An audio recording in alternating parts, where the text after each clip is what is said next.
안녕하십니까. 공인중개사 포럼 교수 김영재입니다. 오늘이 유튜브 동영상 5번째 강의입니다. 이제 처음에 어색한 분위기도 조금씩 없어져 가는 것 같습니다. 그리고 유튜브 동영상을 내보내니까 여러분들이 문의도 해주시고 또 방문도 해주시고 그래서 제가 그 강의하는 보람을 느낍니다. 오늘도 변함없이 여러분에게 좋은 제목으로 좋은 정보거리를 제공하도록 하겠습니다. 오늘 제가 살피고자 하는 것은 부동산 창업자리 구하는데 실패하는 이유 7가지를 검토해 보겠습니다. 잠시 후에 여러분들을 부동산 창업자리 구하는데 실패하는 7가지 이유에 대해서 설명드리겠습니다. 감사합니다.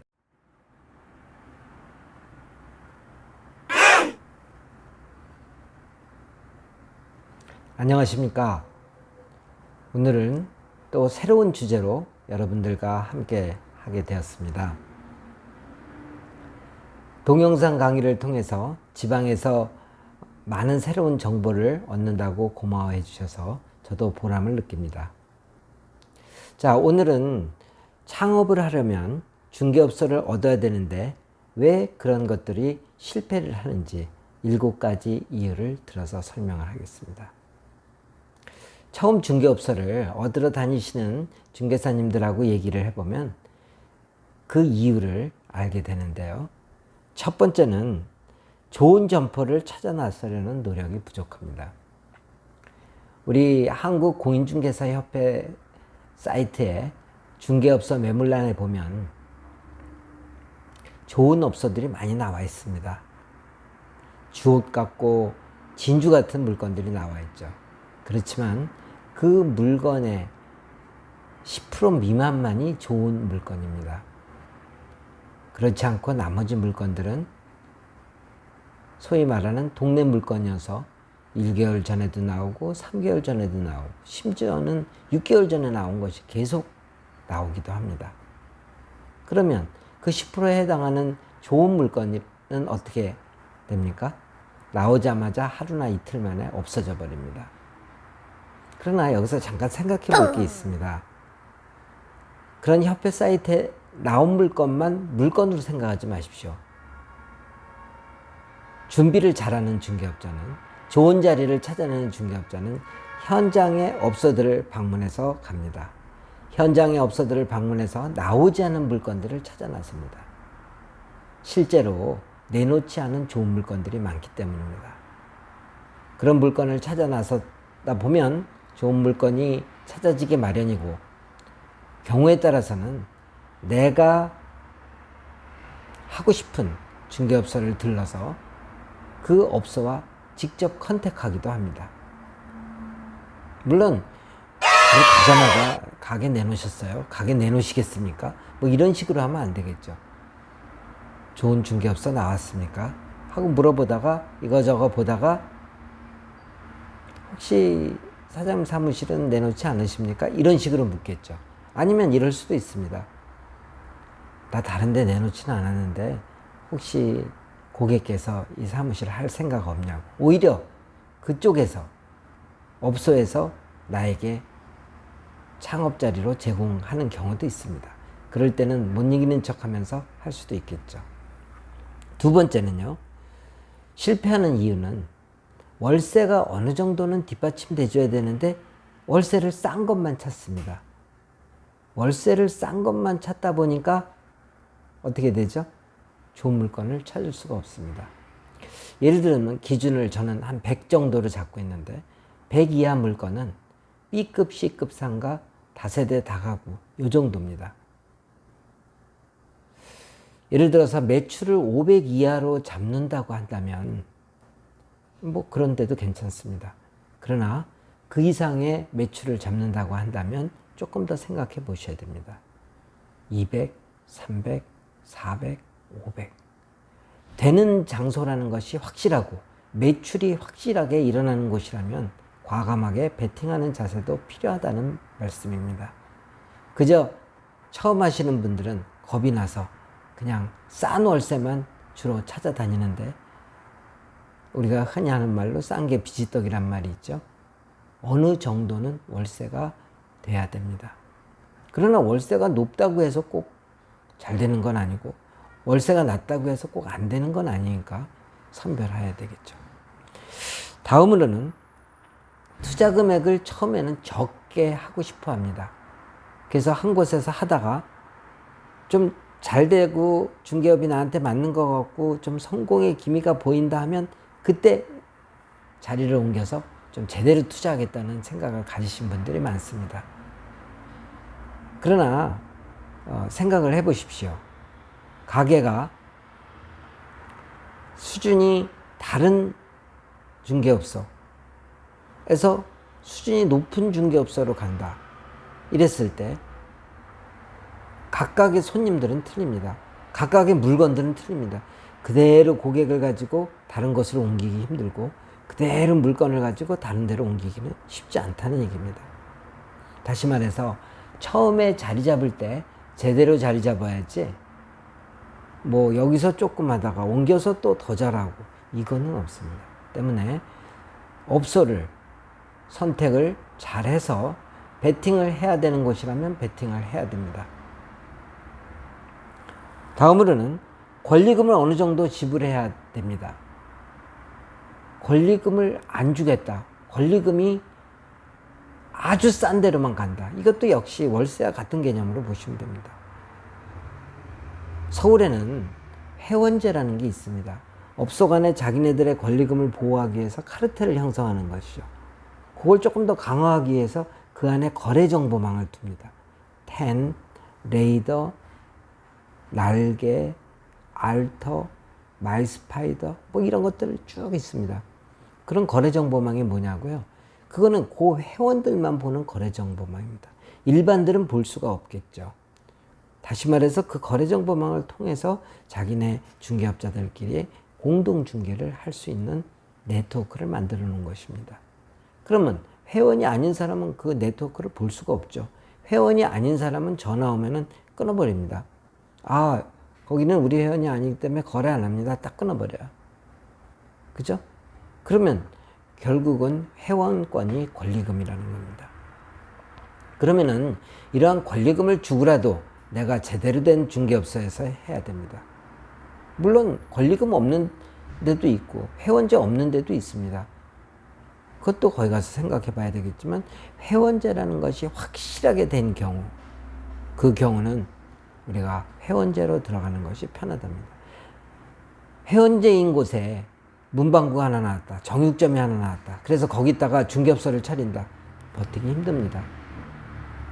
아니, 이 세상에 태어나서 왜 중개업소에 들어가서 내가 비인간적인 대우를 받습니까? 정정당당하게 공동 중개하면서 내 수입을 늘려가는 방법을 택해야 할 것입니다. 아파트 지역은 대부분 회원제가 강하고 주택 지역은 회원제가 약하고 그 다음에 상가 지역은 회원제가 아예 없습니다. 이런 특성을 고려해서 여러분들이 권리금을 줄 것이냐 안 줄 것이냐를 판단하시면 됩니다. 다섯째, 정확한 점포 분석 후에 점포를 결정해야 되는데 겉으로 나타난 사실만 보고 인테리어가 괜찮게 돼 있네, 그냥 보니까 위치가 괜찮은 것 같네, 뭐 이 정도 가볍게 판단을 하고 결정하는 경우가 적지 않다는 것입니다. 점포를 얻는다는 것은 굉장히 중요한 것입니다. 적어도 5년, 10년 거기서 자리 잡고 해야 되기 때문에 그냥 얻는 게 아닙니다. 점포 이력도 따져봐야 됩니다. 그 점포를 누가 했는지, 몇 년이나 했는지, 그리고 몇 년이나 하면서 주변에 신뢰를 얻었는지, 매물은 많은지, 또 고객도 많은지, 그리고 주변에 중개업소가 경쟁업체가 있는지, 아니면 이 업소가 독자적으로 하였는지 등등을 쭉 따져봐야 됩니다. 우리가 결혼을 할 때 뒷조사를 하지 않습니까? 뒷조사를 해서 그 사람이 성실한 사람인지 나의 배우자가 될 수 있는 사람인지 조사를 합니다. 조사 안 하는 사람 결혼은 실패하죠. 그 조사가 나쁜 의미가 아니라 잘 살자고 하는 조사입니다. 마찬가지로 중개업소도 잘못된 장소 얻으면 내가 실패하고 또 혼란스럽고 인생에 있어서 새로운 방향을 못 잡게 되니까 그거를 제가 없애기 위해서는 좋은 업소를 뒷조사하는 것입니다. 좋은 업소가 나타났다고 할지라도 일주일은 관찰을 해야 됩니다. 아침에도 가보고 점심에도 가보고 저녁에도 가보고 주말에도 가보고. 왜냐하면 고객이 유동인구가 꾸준한가를 봐야 되겠죠. 그리고 그 업소에 맞는 고객들이 지나다녀야 됩니다. 그런 종합적인 걸 판단을 해서 점포를 선택해야지 그냥 얼굴만 예쁘다고 키만 크다고 그리고 잘생겼다고 결혼하는 사람과 똑같은 경우를 당하게 되는 것입니다. 그 다음에는 6번째로 전공 분야를 설정을 안 했기 때문에 장소를 얻는 데 실패하는 것입니다. 중개업에는 전공이 있습니다. 여러분 대학 다닐 때 전공이 있으셨죠? 대학 다닐 때 전공은 사회에 나와서 그대로 안 가는 경우가 많습니다. 물론 그런 업종들이 있겠죠. 의과대학이라든지 또 생명과학이라든지 이런 분들은 같은 분야로 가면은 빛을 발하겠죠. 그런데 중개업에서는 반드시 전공이 있어야 됩니다. 과거에 대학을 뭘 전공했다 할지라도 상관없이 내가 중개업에서 어떤 분야를 해야 될지가 정해져야 되는데 그런 정함이 없이 그냥 다니니까 그죠? 자, 아파트를 하려면 아파트에서 해야 되고 상가를 하려면 상가 지역에서 해야 되고 분양권을 하려면 분양권 지역에서 해야 되고 또 토지를 하려면 토지 거래가 활발한 지역에 가서 해야 되고 다 그 업종에 맞는 그 분야에 맞는 중개업소를 선택해야 되는 것이 맞지 않습니까? 근데 그냥 다니는 거예요. 그냥 코너 자리가 좋다. 눈에 띄는 자리가 좋다. 대로변보다는 또 단지내가 좋다. 자기 나름대로 기준을 그냥 보기에 기준도 목표도 없이 그냥 보기에 좋은 그런 업소를 선택합니다. 그건 아니죠. 우선은 내가 아파트를 할 것인가? 그럼 아파트 단지 열심히 돌아다녀야죠. 상가를 할 거다? 그럼 상가 중개 할 만한 곳을 열심히 돌아다녀야죠. 주택을 한다? 그럼 주택 원룸 그 지역에 있는 부동산이 어떤 자리가 좋은가? 그 기준에 의해서 다녀야죠. 기준과 목표도 없이 그렇게 한다는 것은 잘못된 것입니다. 마지막으로 약간 중복되는 경향은 있지만 어떤 마스터 플랜이 없습니다. 마스터 플랜. 자, 여러분들이 회사를 다니셨습니까? 또 자영업을 하셨습니까? 자, 내가 앞으로 어떻게 하겠다. 올해 1년은 어떻게 하겠다. 또 5년은 어떻게 하겠다. 10년은 어떻게 하겠다. 이런 계획이 있었지 않습니까? 마찬가지로 중개업도 창업을 한다면 한번 생각해 볼까요? 어느 지역에 얻겠다. 얼마 정도 얻겠다. 그렇죠? 또 월세는 얼마, 보증금은 얼마, 권리금은 얼마. 심지어는 관리비 부가세까지 체크하시는 분이 있습니다. 그리고 어느 지역이 좋겠다. 아주 번화한 지역에서 할 거냐, 아주 고가 주택에서 할 거냐, 아니면 지방에서 조용히 애들 다 컸으니까 지방에서 조용히 내 여가생활 즐기면서 할 것이냐. 기준이 있어야 될 거 아닙니까? 그리고 내가 업소를 사서 할 거냐. 어떤 분은 경매받은 분도 있어요. 업소를. 또 돈 주고 직접 매매하신 분도 있어요. 또 월세 하시는 분도 있고. 또 다른 사무실에 나눠서 같이 합동 사무실을 하시는 분도 있어요. 그럼 또 인원은 몇 명이나 둘 것인지. 부인하고 남편하고 같이 하는 사람도 있죠. 싫어하는 사람도 있습니다. 같이 하시면 좋죠. 무슨 계획이 있어야 됩니다. 계획이. 그런 계획에 의해서 하나하나 점검하고 체크하면서 창업자를 구해야 되는데 그냥 구하러 다니는 거예요. 그냥. 그래서 그냥 기준도 없이 목표도 없이 다니니 마음에 드는 게 있을 수가 없죠. 그리고 또 자기 기준이나 목표가 없으니까 그냥 이 사람 저 사람 아는 중개업자한테 물어봅니다. 이 자리 어떠냐 저 자리 어떠냐. 자, 책임 있게 대답해 줄 것 같습니까? 아니 만약에 좋다고 했다가 그 사람 거기 가서 실패하면 어떻게 해요? 그렇지 않습니까? 저는 그런 질문 들어오면 이런 점이 나쁘고 저런 점이 안 좋네요. 그렇지만 이런 점은 좋고 이런 점은 좋네요. 그렇게 얘기해 줘요. 좋습니다. 그거 안 됩니다. 이렇게는 얘기 안 하죠.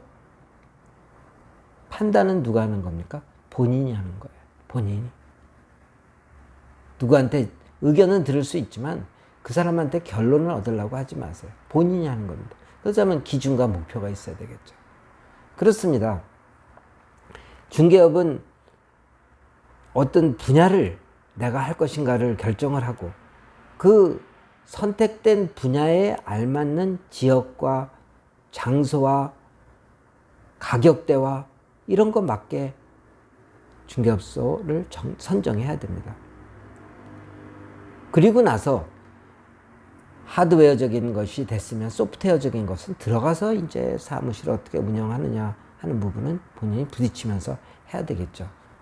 물론 많은 공부를 해야 됩니다. 그냥 가서 장소만 얻었다고 되는 것은 아니지만 1차적으로 장소가 굉장히 중요하죠. 뭐 아무리 운영 능력이 있어도 장소가 안 좋으면 힘들 수 있으니까요. 더구나 힘드는 일이 계속되면 중개업에 대한 회의를 느끼게 되고 중개업이 재미가 없지 않겠습니까? 이 돈이 벌려야 재밌고 돈이 벌려야 흥미도 생기는 거죠. 그냥 거저 돈만 아끼려고 하다가 아무 가게나 얻어가지고 흥미가 생기겠습니까? 내 생활의 터전인데. 뭐 어떤 분들은 그런 분들도 있어요. 집에서 와이프 눈치 보기 싫어서 애들한테 창피하니까 내가 가 있을 때가 있기 위해서 창업자를 구한다. 그런 분도 있을 수 있겠죠. 그러나 대부분은 그렇지 않잖아요. 부동산 전문가로서 돈을 벌고 또 부동산에 흥미를 느끼면서 어떤 보람을 느끼고 이런 것 때문에 중개업 하는 거 아닙니까? 그렇다면 창업자리도 내가 좀 어느 정도 버티고 견디고 또 보람을 느낄 수 있는 그런 자리여야 되지 않겠습니까? 그냥 무조건 싼 것만 좋다. 그냥 아무거나 연습해보고 또 딴 데 가서 또 하자. 이런 태도는 바람직하지 않습니다. 그렇습니다. 기준과 목표를 가지고 체크리스트를 만들어서 하나하나 체크하면서 창업 자리를 얻어야 됩니다. 그렇지 않으면 창업에 실패하기 때문입니다. 오늘 강의는 여기까지 하겠습니다. 긴 시간 경청해 주셔서 감사합니다. 강의가 마음에 드셨다면 좋아요와 구독 잊지 마시기 바랍니다. 감사합니다.